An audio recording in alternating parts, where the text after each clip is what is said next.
comfort and then also a challenge for us to know and understand that God works things for our good, regardless of circumstances. Sometimes we have this notion, meron tayong pagkakaintindi na God is only working things out when things are positive.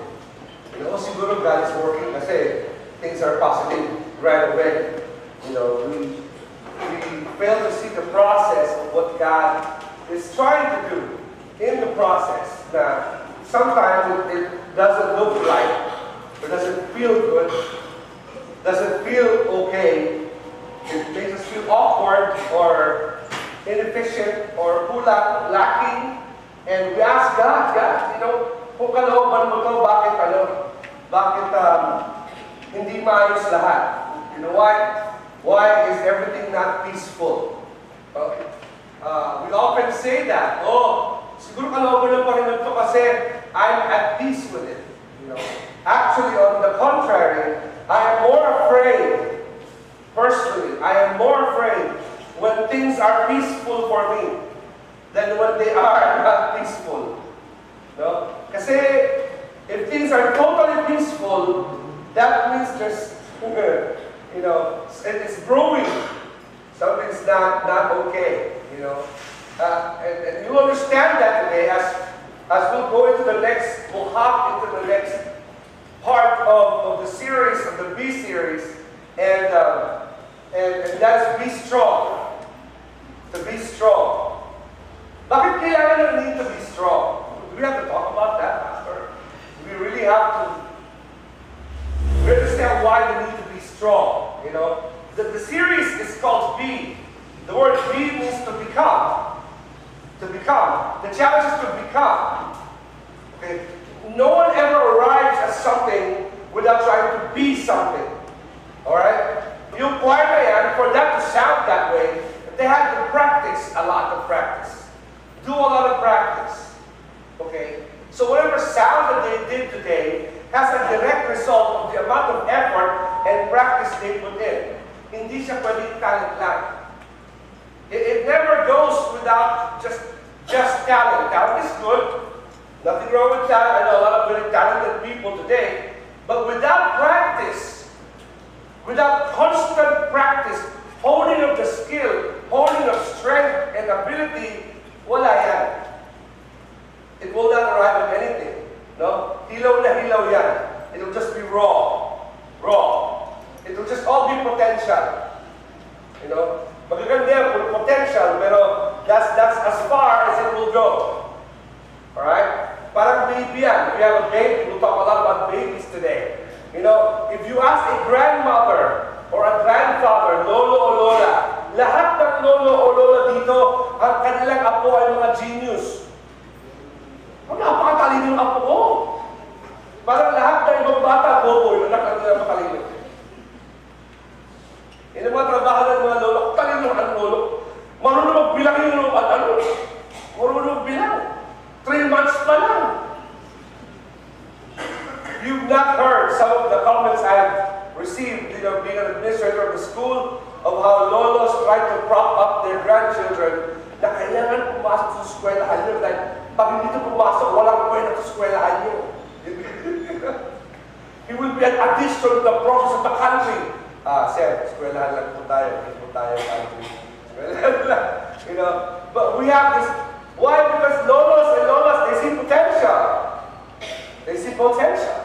And everybody has potential. Lahat ng tao may potential. Ibig sabihin ng potential ay aking kakayahan. Talent. That God has given to you. But all of that is just potential. Or talent. It won't go anywhere unless it is developed. Now, I'm getting ahead of myself because the Bible says about faith, ang kailangan mo lang is a small mustard seed size faith para daw ma-approach mo si God. Di kailangan ng malaking faith. So I'm sure some of you are saying, Pastor, why do I need strong faith? Sabi ni God, all I need is a small seed of faith. You know, why? And all God needs from me is a small seed of faith. Why do I need to build up my faith? Right? Well, you need to build up your faith because it's for you. Not for God. No, it's not for God. It's for you. You build up your faith because otherwise, if you remain in small faith, hindi mo maintindihan the big things God wants to do for you. Tama? It's like, again, a father and a child. Ang kailangan lang naman ng bata ay mag-nourish, right? I saw a funny set of pictures the other day. Tawa ko dapat, siyempre nakalipian ako ng konti. Nakalagay, ako nakilito, why babies don't have teeth? Nakita ba yun? It's a set of 5, 6, 7, 8 pictures of babies. Ang cute-cute nila. Tapos yung next picture nila ginagipin, parang nakakatakot bigla yung bata. Ay, how cute. No. What happened? Bakit nagkatili? Tsaka maayos naman yung teeth, di ba? But you know, as a father, I remember, like si Andy, when we would just give her vegetables. That was the last time kumain siya ng vegetables nung baby siya. Blender pa namin lahat. Naturalist kami on our first baby. Mga magulang dito na meron kayong first baby, everything is perfect. Diba? Yung ayaw nyung bumili on the store, cereal, ayaw niya. Ayaw nyo bumili ng gerber. Ayaw niya. Gusto nyo kayo kumuha. Bibili kayo yung blender. Diba? Tapos i-blend. Ang cute no? Dati pala kayo bahay-bahayan. I-blender mo yung food, no? That's Andy, Carrots, peas, may ibang vegetables. Tapos isubo mo sa kanya. The first time of solid food from milk. Right? Kasi wala siyang teeth. Chew on, right? Okay. May news ako sa mga anak dito who have one child. I promise you, pagdating sa 3 anak, yung carrot na biniblender nyo, kukuha ng camera kasi bahala ka na dyan, tirahin mo yan. No. May blender pa ba yan? Kutsili mo na. Blender, mag-gas kuryente yan, Diba? Wala, hindi kailangan ng lahat ng bagay bago. Diba? Pagdating ko sa third child, bibilihan natin yung damit si Junior. Hindi! May damit yung buhay yun, ipasa mo sa kanya. Baby, kung babae yun, yung lalaki ko, hindi naman na tayo, bata pa yan. So yung bata lalaki na yun, identity crisis, baby pa. Ano po ba yung anak ninyo, boy or girl? Boy po, bakit naka-pink sa atin na yan? One day, natanong yung bata, Dad, ba't puro pink yung damit ko? Kasi hindi ka pa namin nagbibilihan ng damit doon. Hindi mo na maalam eh. But babies, they'll eat and but you have to give them more and bigger. And one day, you want them to eat on their own. You want them to chew on their own. You want them to feed themselves on their own. You want them to be, on their own. Right? The same thing with the Christian life. The same thing with the Christian life. Why is that, Pastor? You see, when we talk about strong faith, what we actually mean is this. Look at James chapter 2, verse 26 says, for the body without the spirit is dead. So faith without works is dead. Wala pong kinalaman yan. Kung ligtas ka, magiging safe ka with works. Wala yan. Okay? Our interpretation that is this. That your faith is valid only if it is applied. When it is applied, you become stronger. Yung pananampalataya mo sa Panginoon, yung pagtitiwala mo sa Panginoon, may kabuluhan lang yan kung gagamitin mo to. Okay? God is not made stronger because you're strong. The Bible says He's omnipotent. He doesn't need more strength.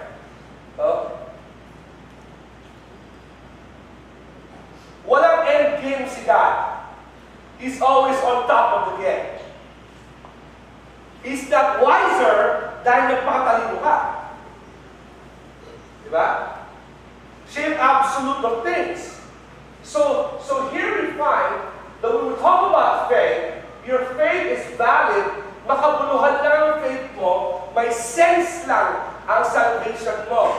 Ang relasyon mo sa Panginoon, meron lang yung importansya kung i-apply mo.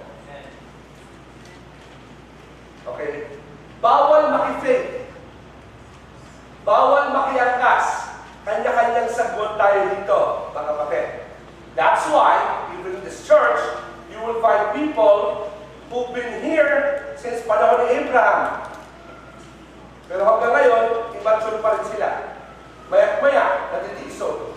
Okay naman yung pastor, lilipat na akong church. Bye. Goodbye. Meron tayong mga member, pero marami napalis pa rin marami sa kanila, no? Dati, marami yun. Na katatagal na, naghihintay pa na magsilbihan sila ng church. Anong hindi nagagawa ng church para sa akin? Anong tulong ng church sa akin? Very immature. Parang baby, ano? Ibang baby gano'n, natatantrum. Bakit hindi kinarga? Bakit hindi gano'n? Bakit gano'n? Hindi ako dinalaw. Hindi ako ganito. Nung panahon ng Pastor Gabino, pag matanda ka, meron kang cake. Alam niyo, pag tulog ko, marami mo tanda rito, bawal sa inyo cake. Tigilan niyo ako kalokohan niyo. Kayo ang magpa-cake. Bakit? Dapat masaya kayo. Diba, mabot kayo 300 years old, buhay pa kayo. Oh, kayo mag-blow up. Baliktad. See, and each time you apply your faith, you grow stronger. Let's look at a few verses, okay? There's an instance here with a woman. Remember the woman na umiiyak sa palo ni Jesus? Binasag niya yung 1 year's worth of perfume. Binasag niya sa harapan ni Jesus. Let's wash their feet with our hair. Look what happens in this particular story. Let's expound it a little bit today. Luke chapter 7, verse 44 to 50.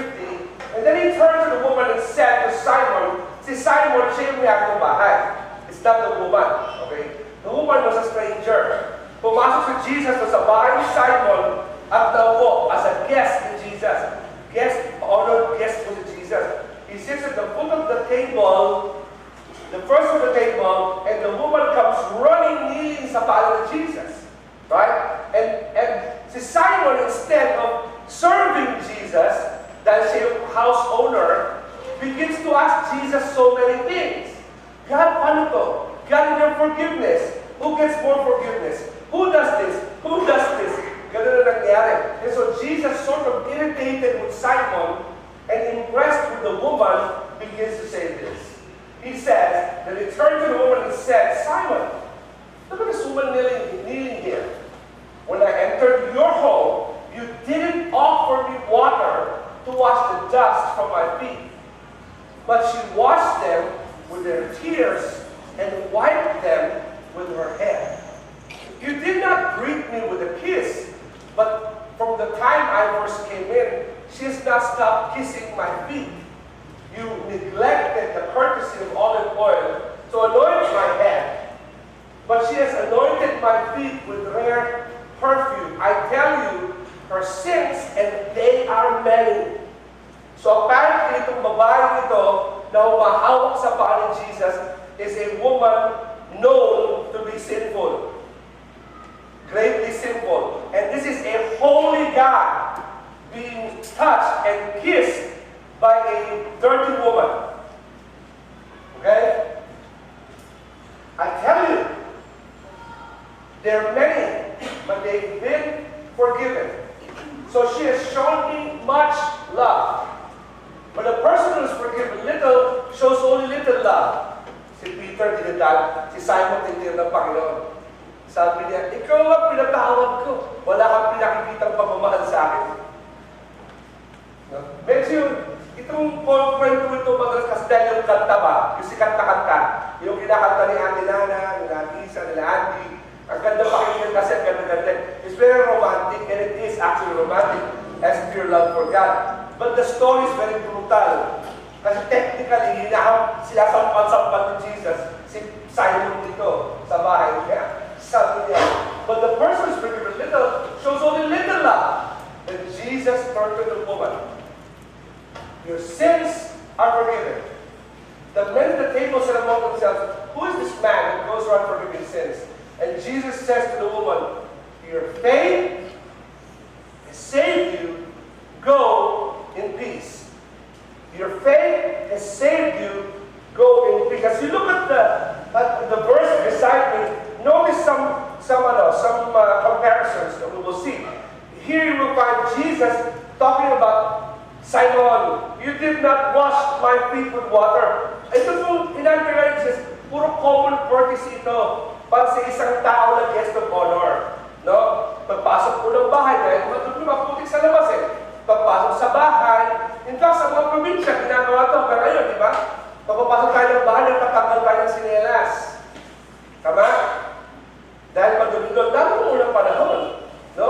Maputik and dusty yan. So, magawin nila, pagpasok ng bahay na ganyan, pag-upo ng guest of honor, pupunta yung owner, kung wala siyang servant, siya mismo, and he will wash his feet.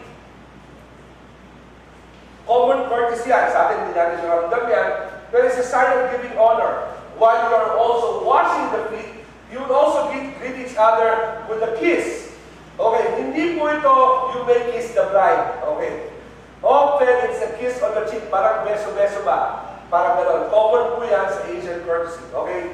Hindi po ako Asian in that sense, so mamaya, yung mga men dito, fist bump na lang. Walang kiss, ha? Okay na. Okay? And then the third is, they anoint them with oil. Bakit ina-anoint with oil? Kasi po amoy araw sila. May konting perfume yan. They anoint as a common courtesy. Okay? Bilang sinasabi na pinaglilingkod kita, salamat sa pagdating mo.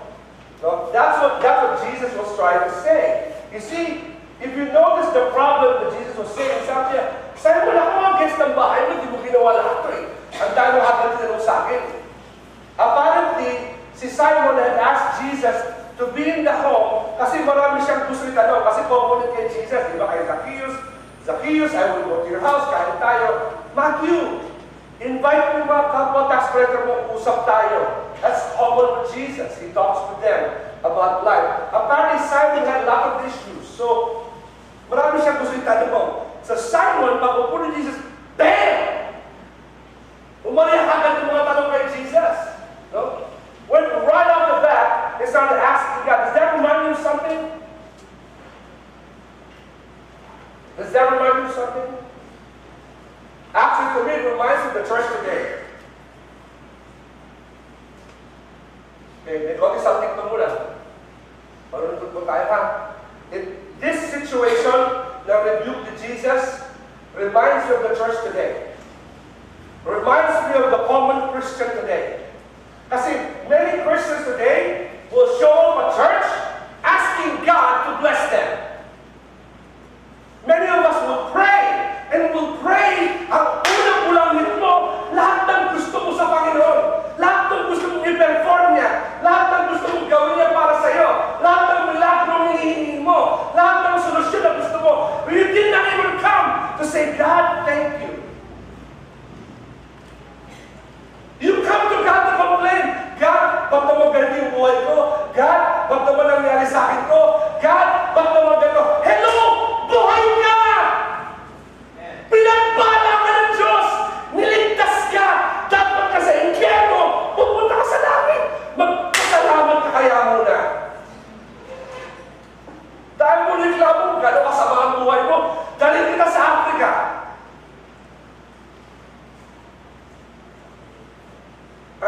Just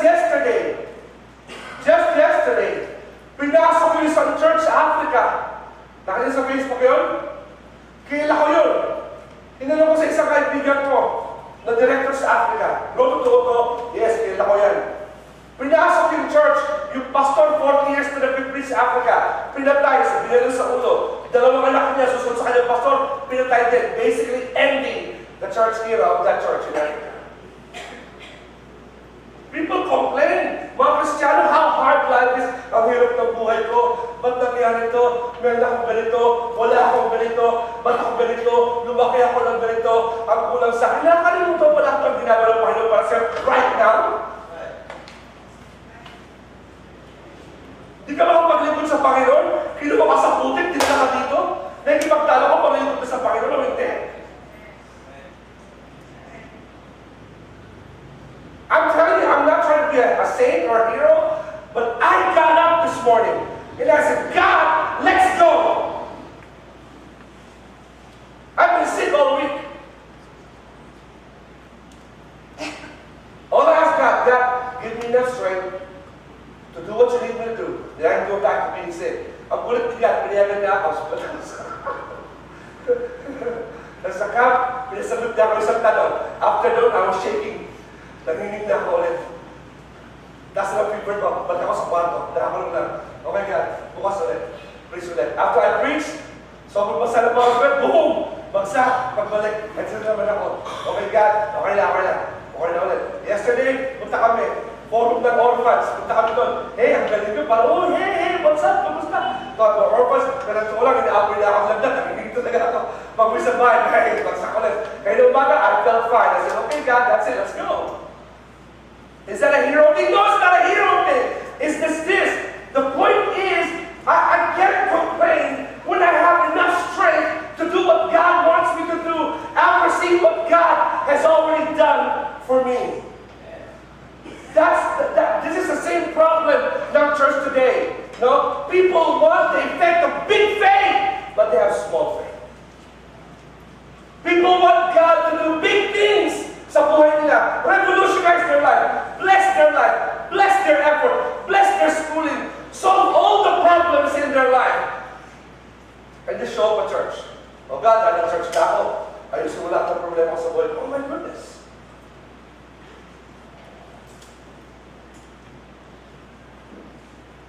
There are people here, you've had the same problem forever and ever. May akong solution sa'yo. I promise you. On the counselor side. On the counselor side. Kung yung problema na yan, ay problema mo pa noon pa, okay, part na ng buhay mo yan. Tanggapin mo na lang. Tanggapin mo na lang. Bakit? Kung hindi inaalis ng Panginoon yan, may dahilan kung bakit nandyan yan.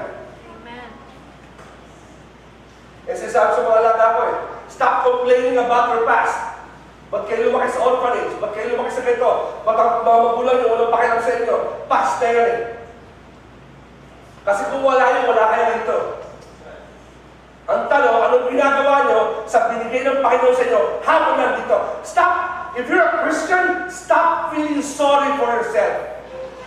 Kung kayo mga Kristiyano, anak ng Diyos, tingnan nyo ako, tantaran nyo ako sa paging maawa kayo sa sarili nyo. Kawawa naman ako. Hirap-hirap ang buhay ko.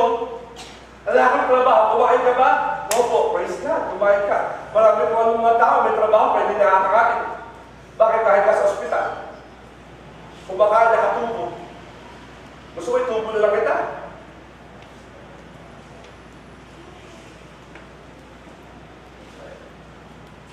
Right? Si Peter, si Simon, gano'n God, you're in my house. Okay, God? Si Simon, you're in my house. Dami ni Peter. Si Simon, paano patapon? Paano ito? Paano to? And the whole time, the woman is just worshiping. Serving God. Can you imagine? Sa ibang mga tao, malaking bagay yung pinibigay ng babae. 1 year's worth of perfume. Right? But what is 1 year's worth of perfume to the God who owns the whole world? Now, tayo impressed tayo. Hold up. Grabe regalo na ito, no? Ano yung 1 year's worth of perfume? Binibigay mo sa tao who owns all the plants that created the perfume. Now, can you imagine, sabi nila, ang bubuyog daw needs about 10,000 na bubuyog para makabuo ng isang maliit na several ounces ng honey. No? Grabe. Parang nangyayari lang kumain ng honey. Di ba? 10,000 bubuyog para makabuo ng ganyan karaming ulot. Tama? Impressive, no? Until you give it to God, who owns the beast. Then it becomes no longer impressive. See, the point I'm trying to make is often with Christians, tayo mismo, we're always asking, para tayo mga babies,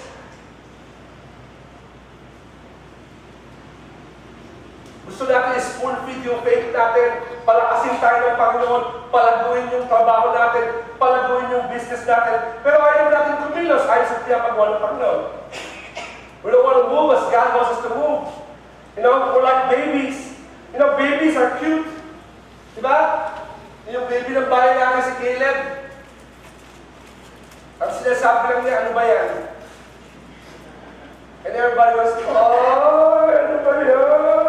Ang cute, sinabi niya, ano ba yan? Diba? And dami ang dalaga dito, my verses, ano ba yan? Ano ba yan? Gusto mo sampal, ito yung kapit sa akin, isa pa yan. Ang sakit sa tenga, ano ba yan? Ano ba yan? Tumigil ka. Then pag si Caleb nagsabi nun, ano ba yan? Ay, ang cute naman. Diba? Now, babies are cute, and they're cuddly, and they're dependent. Diba? Pag kinarga mo, ihilig sa'yo ganon. No? Ihilig sa'yo ganyan. Sabi, ay, love niya ako. Diba? Right? Yes. Babies are cute and cuddly. Tapos pag sinubuan mo ng pagkain, kakaya. Ang cute, diba? Diba? Tignan mo katabi mo. Gusto mo pakagasay yan? Tapos sabihin niyo sa'yo, ano ba yan? Tapos kakalga sa'yo gano'n? Ako sa inyo ha? 245 pounds, kakalga sa'yo sa'yo. Ano ba yan? Ano ba yan? Baby shark, baby shark. Ano ba yan? Ano ba yan? Sometimes you're even cute pag naiiyak sila, nagtatampo sila. Tama? Gusto niya, kung gumanyan niya. No? Lapit sa inyo yun. Titadad! Tampalin mo, pag ginawa niya. Irritating mag-adult eh, di ba? It's irritating when they're supposed to be adults and they're acting like children. Right? No? Anak, umakit kayo sa kwarto mo, magkulog ka na, Carrie.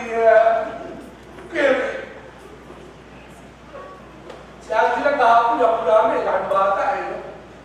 Ang cute pa lang katawa, 6 years old. Hindi niya makalagay niya pag in-deborate na gano'n, kinalagkad yung bata eh. Parang magkargang gera. Lalaki ng bata. Ang hirap eh.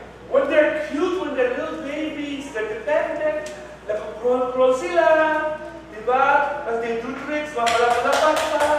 Oh, yung patapos pa buwan yan mamaya, matakot ka. Oh. Diba sa worship natin, lead si Josh mamaya. Ha? Pagkatapos ng worship,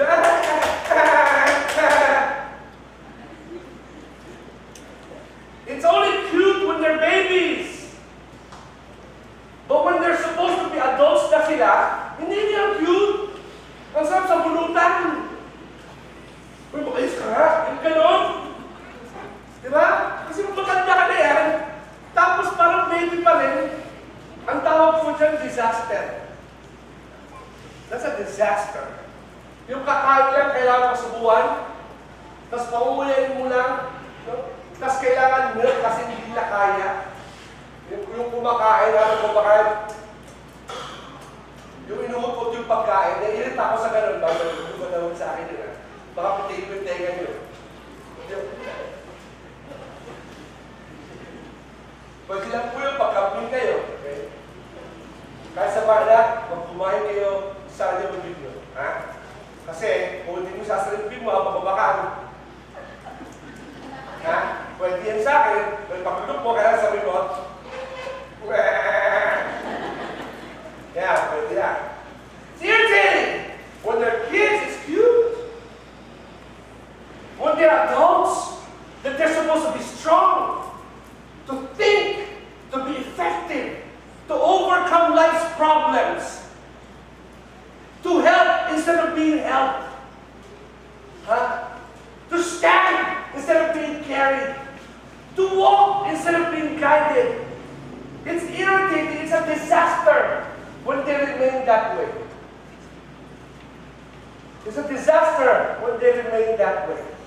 Always helpless, always weak, never giving, always asking, always needing, always helpless, weak and cannot be effective for God, cannot be effective in this life. Bakit? Kasi they're babies. Apostle Paul gave warning in Hebrews. He said this.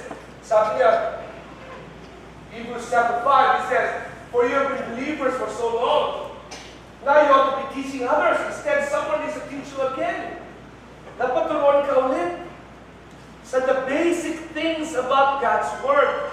You are like babies who need milk and cannot eat solid food. For someone who lives on milk is still an infant and doesn't know what is right. But solid food is for those who are, ano ulit? Mature. Paano magiging mature? Who? Through training. Have the skill to recognize between right and wrong. Strong faith allows you to recognize right and wrong. Biblical right and wrong.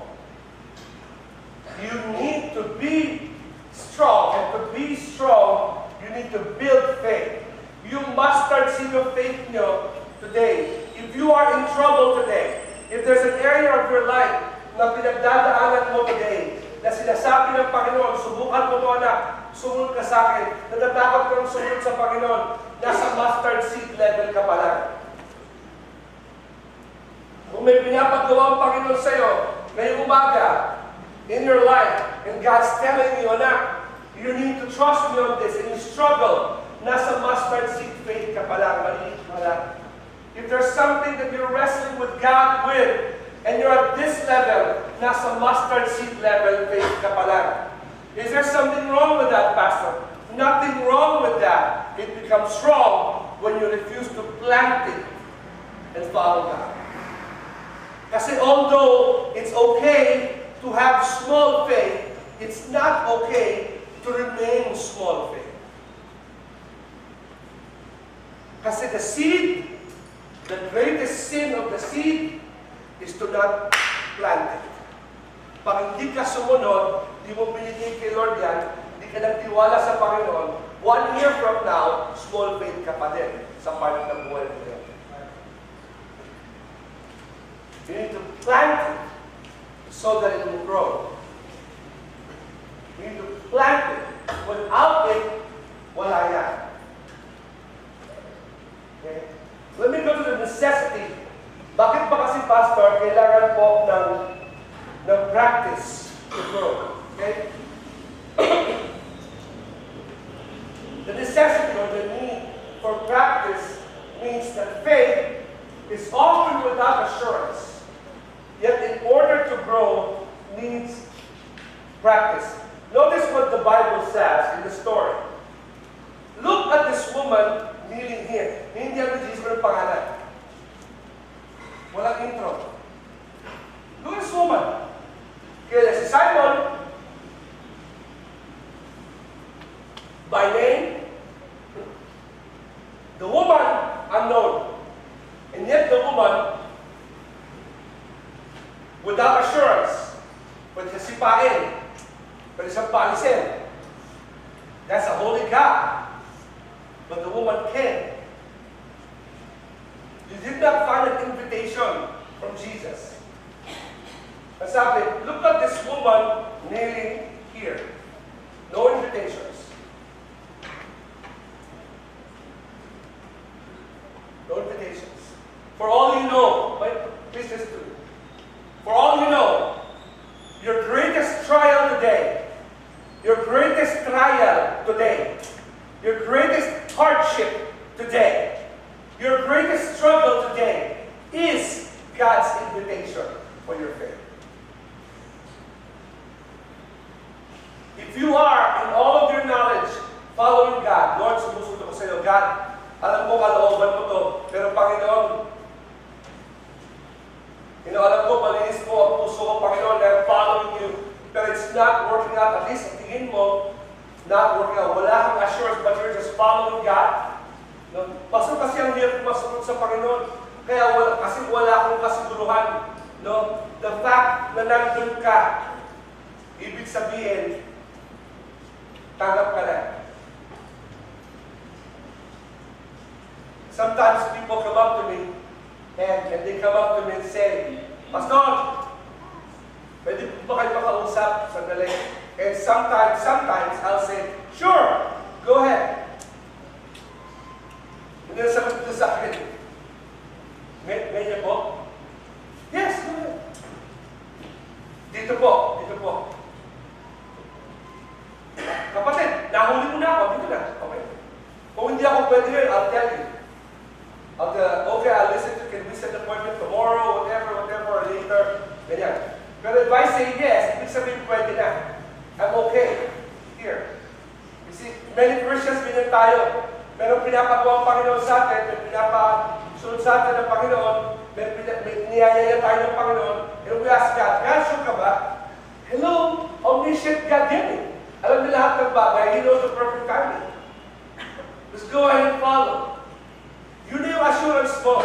The fact that He allows you to be there. That's your assurance. You don't need any more assurance than that. Hindi mo kailangan more assurance than that. See, faith often is without assurance.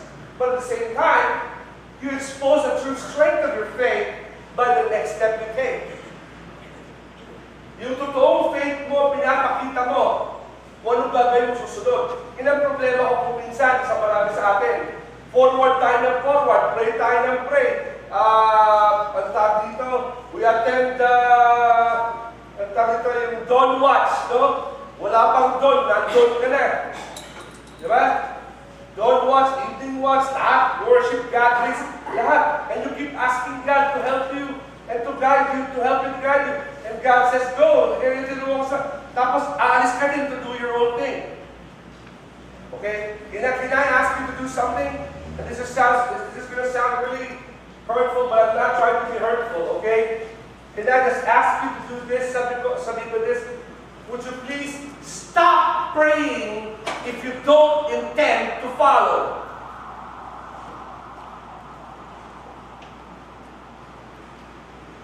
Okay? Tigilan mo na yung kakapanalangin. Kung di ka din naman susunod, ay praise God, hindi ako si God, grabe. Kasi weakness ko sa tao yan. No? Pag sinabi mo sa'yo, tapos ito yung dapat natin gawin, tapos mga 3 million times, babalik ka sa akin. Sabi ko, bless ka yan. Bless ka.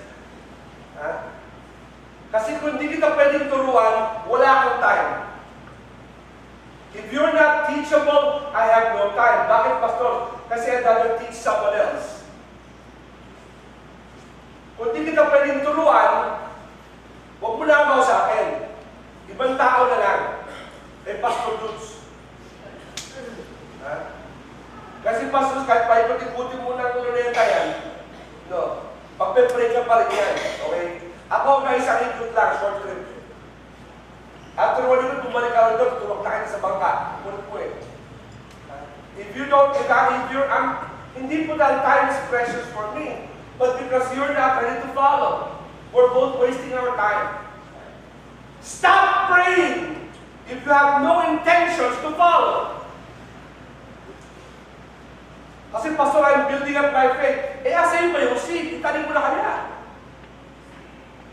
I remember many years ago, merong 1 gram na sa Boys Storm na renovate tayo. Kalahating gram na puro seeds. Puro seeds. Dami, siguro ba?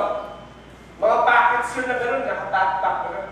120, 200 packs, no? Sabi ko sa mga dyan, kain natin lang sa Satipolo. May flowers, may vegetables. Kain mo lahat yan, kami natin lahat. Sabi sa akin, sa estudyante sa akin, Doktor, kasi po, matagal na nakaiba yung mga seed na yan. Malamang, hindi na yan tutubo. Sinabi niya yung magic word na pinakaayoko. Yung hindi, tsaka hindi pwede. Okay? Bawal mo sabihin sa akin ko. Sabi ko, bata, totoo yan sinasabi mo yan. Pero, hindi natin malalaman kung ano ang pwede pa at hindi pwede pa hanggat di natin siya tinatanin. Pag napatubo natin ang 3 kamote, mas magandang 3 sa wala. Kaya nakikita mo, nakikita ko, Opo, Pastor, 13 hectares ang antipolo. Kulang na kulang pa yan. Sige. tanim nyo na. Abot ulo, tanim. Bakit? That's how we are. We talk to God. And we say to God, God, ganito, ganito, ganito, ganito. And God says, okay, you do this. And I say, pero God, parang mahirap yan eh. Kasi ganito, ganito. And God says, why are you even praying to me? So stop praying if you have no intentions of following. But if you have a small intention to follow God, then pray and follow. Because faith is your only rightful approach to God.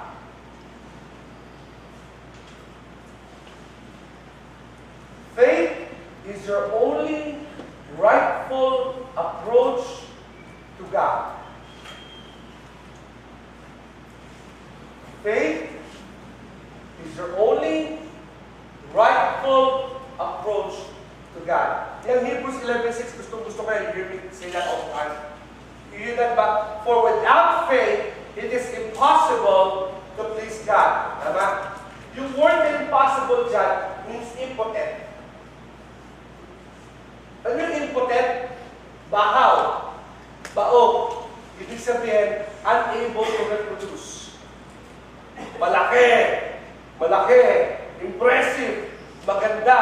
But not able to reproduce. What you see is what you get. That's it. Unable to reproduce. Maraming mga tao have big faith, huge faith, but not able to come to God in faith. And so their faith becomes impotent. Kasi they refuse to follow. They refuse to follow. They refuse to follow. I remember teaching my kids, I'll stop right there. I remember teaching my kids to swim, trying to teach them to swim. And it's kind of embarrassing kasi Mrs. ko po was a competitive swimmer.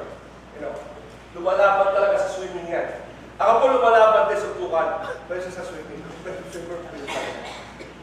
Lifeguard po yan. So, I was also a lifeguard in college.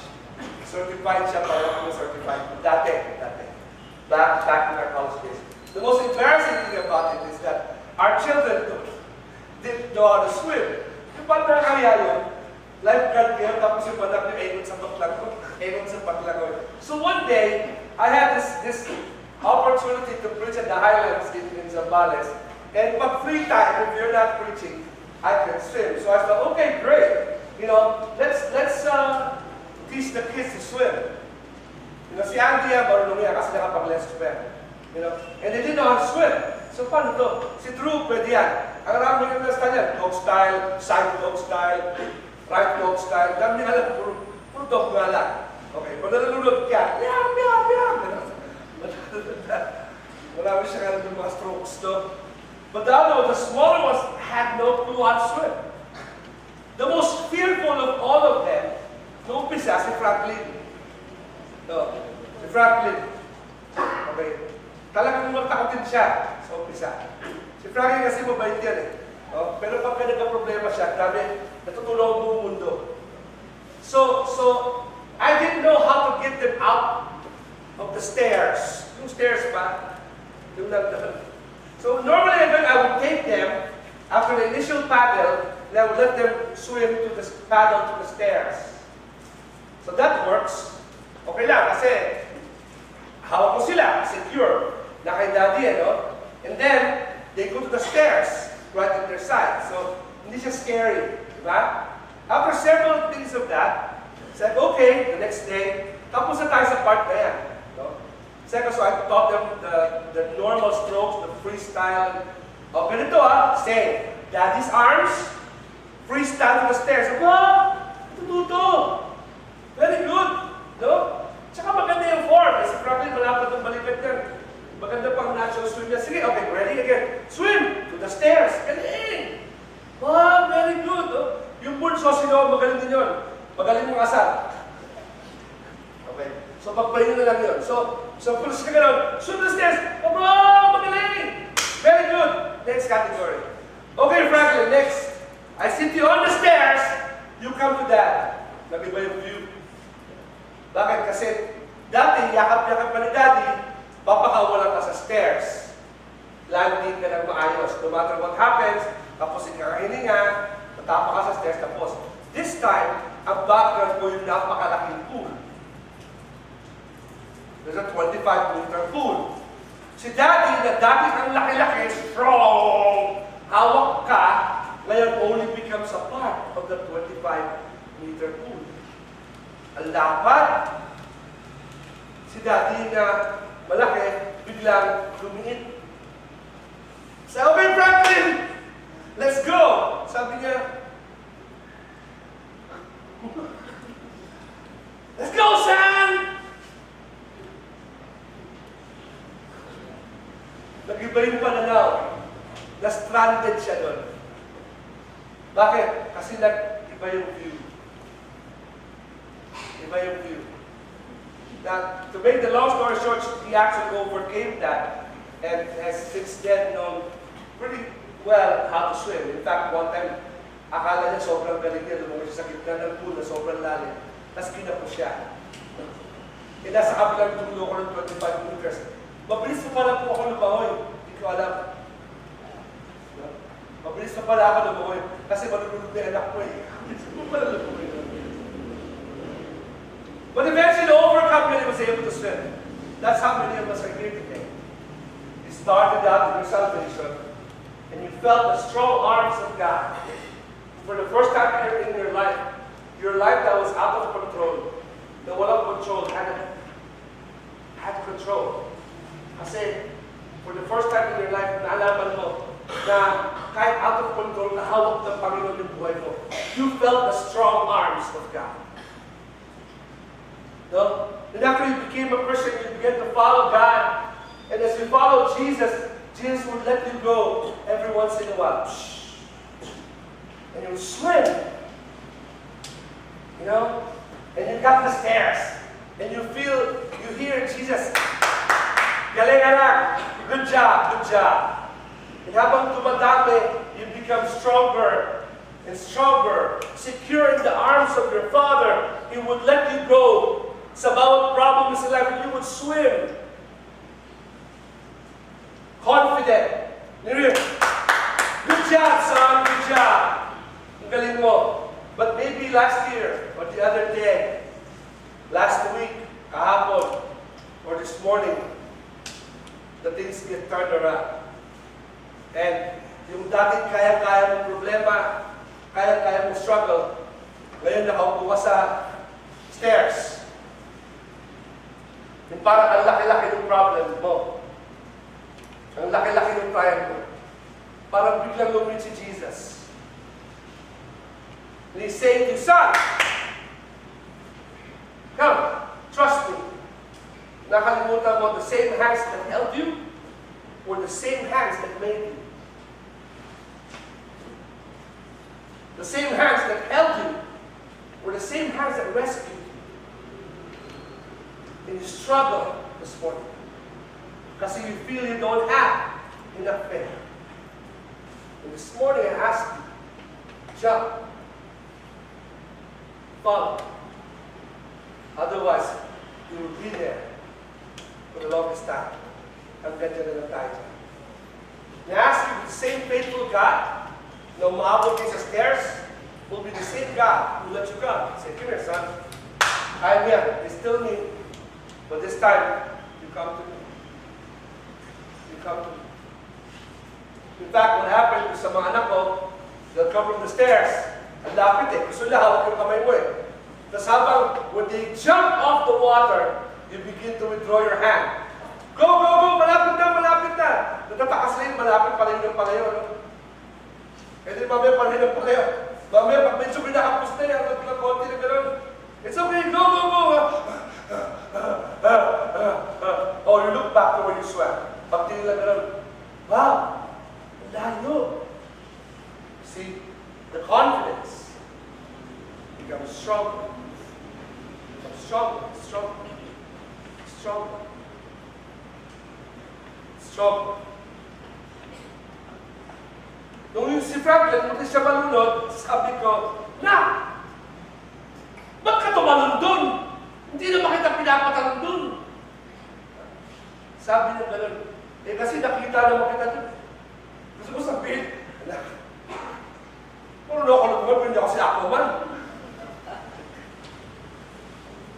Buti nila, si Holy Spirit, pina-Aquaman ako ng konti for that moment. Kasi, kita ko, ando ka naman. Kala ko kasi kaya ko. God never let you down. There's an old song from back in the 80s. It says, sabi niya, He did not bring us this far to leave us. He didn't teach us to swim so we can drown. He didn't build His home in our hearts just so He will move away. He didn't lift us up so He will let us down. You see, He builds strong faith.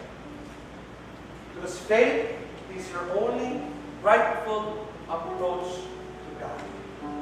I don't know kung nasan ka. But what I do know is this.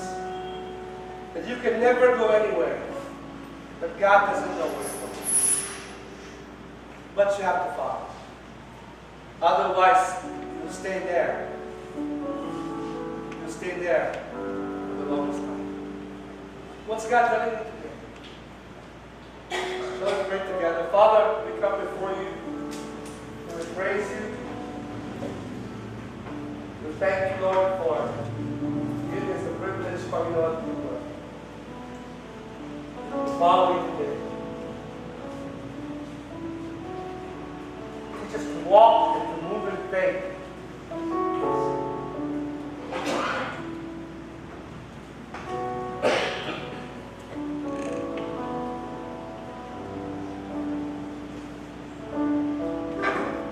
What's God telling you today? Where are you in your walk of faith? Nasaan ka in your walk of faith? What are you doing today? Is God asking you to swim to the stairs, or He's asking you not? Come swim to me. Come swim to me. Be strong. Hindi po yan cheerleading quote. It's an actual duty for us. Be strong in our faith. What's God telling you to do? Just tell me this morning. I don't know where you're at. Maybe that was a part that God's telling you, now, come.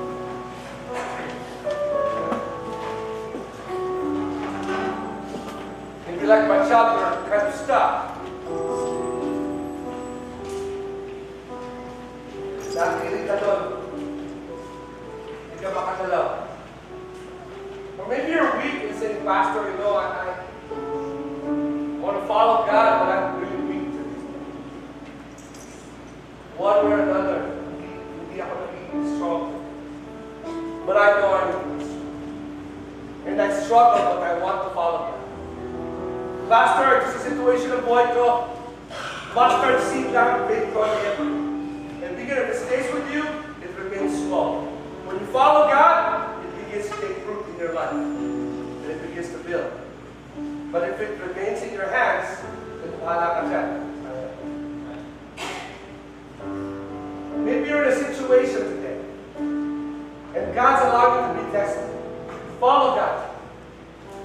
What's God telling you? God telling you. Did the Lord speaking to you this morning? God's speaking. Would you come to the altar with us and say, God, o nga po, Panginoon, hindi ko po kailangan ng assurance. Ang assurance ko na kasiguruhan ko, Panginoon, ay nandito ka at nandito pa po ako. Help me take the next step. Without faith, sayang ka. You don't need to impress God. You just need to come together and obey Him. Sunod lang what God's telling you. If you're here and that's your prayer today, would you bring that situation today and come to God and say, God, today I want to follow you. God, today gusto ko sumunod sa iyo. God, I want to make that investment, Panginoon, and do what you want me to do. Maybe you're going through a difficult situation. Trust God for it.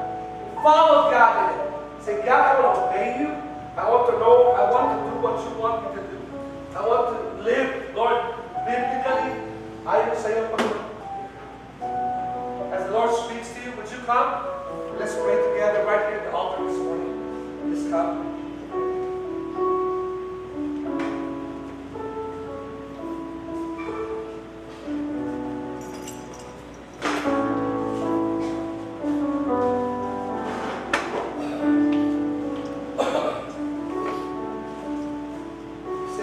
I'm tired, Lord, of being a baby.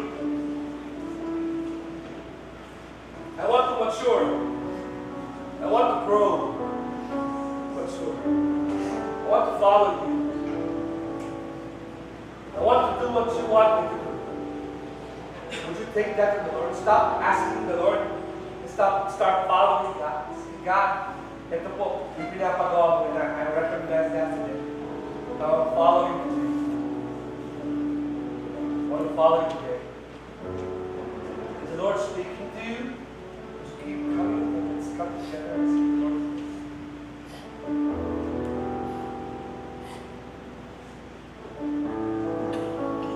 There's a person here in Umaga, and as the Lord is speaking to you, you realize, Pastor, I don't have a relationship then with God. Wala ko na lang tayo sa buhay ko na sinabi ko sa Panginoon, Lord, change my life. Baguhin mo po ako, Panginoon. I want to have a walk with you. I want to follow you, Jesus. If you've never prayed that prayer, would you do that today? Sabi ko, Panginoon, ngayong oras na to, gusto ko pong sumunod sa iyo. I want to follow you. Forgive me, Lord, of my sins. Let me follow you today. Dear Lord, we come before you and we praise you for the opportunity we have to seek you. I pray, God, that you take this time to deal with us, Lord. Sa buhay namin, Panginoon, show us the things that need to change in our lives. Show us, Lord, the things that need to be given, Lord, to you, for you. Forgive us for being so immature. Help us to stop, Panginoon, being so needy and start to do for you what you want us to do. To respond in faith, Panginoon. Help us, Lord, to stop asking and start doing. Lord, I pray that you speak to every person here today and let them come. Let them come humbly.